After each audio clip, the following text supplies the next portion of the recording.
Falamma qudiya wallaw ila qaumihim munzirin.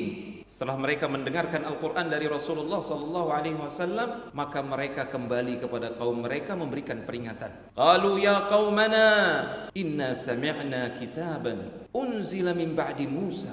Wahai kaum kami, bangsa jin, sungguh kami telah mendengarkan wahyu Allah Subhanahu wa taala, sebuah kitab yang diturunkan setelah Musa alaihi salam, musaddiqan lima baina yadayhi. Kitab Al-Quran yang membenarkan wahyu-wahyu Allah Subhanahu wa taala yang Allah turunkan kepada nabi-nabi sebelumnya. Yahdi ilal haqqi wa ila tariqin mustaqim. Al-Quran yang memberikan petunjuk kepada yang hak dan kepada jalan yang benar, yang lurus menuju Allah tabaraka wa taala dan keridhaannya. Ya qaumana ajibu da'i Allah. Wahai kaum kami, sambutlah dakwah Rasulullah sallallahu alaihi wasallam. Imani beliau, yakini apa yang beliau sampaikan berupa wahyu Allah tabaraka wa taala, Al-Quran dan Sunnah. Amalkan, niscaya Allah Subhanahu wa taala akan mengampuni kalian dan akan melindungi kalian dari azab yang pedih. Ini jin yang beriman.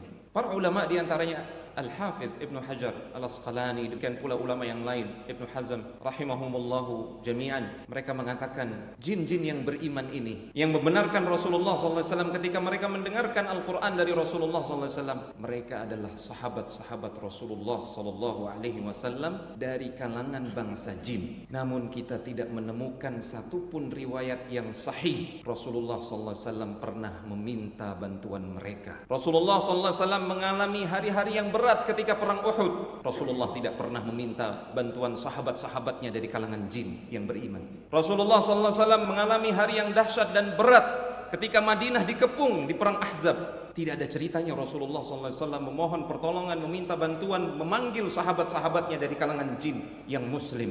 Padahal Rasulullah SAW mendakwahi mereka. Demikian pula para sahabat radhiyallahu ta'ala anhum ajma'in, Abu Bakar As-Siddiq, Umar, Uthman, Ali, dan segenap para sahabat. Mereka mengalami masa-masa yang sulit, ujian, cobaan, bahkan peperangan, jihad fi sabilillah. Tidak ada satupun diriwayatkan dari mereka mohon bantuan dari jin-jin muslim. Bahkan subhanallah, jin-jin yang muslim yang beriman kepada Rasulullah ini tidak diriwayatkan sedikit pun mereka menawarkan bantuan. Karena memang Allah Subhanahu wa taala sudah memberikan batasan. Alam kita berbeda dengan alam mereka. Bahkan Allah mengabarkan dalam surat Al-Jin ayat yang ke-6, jin-jin yang beriman justru mengatakan, wa annahu kana rijalun minal insi ya'udzuna birijalin minal jin fazaduhum rahaqa.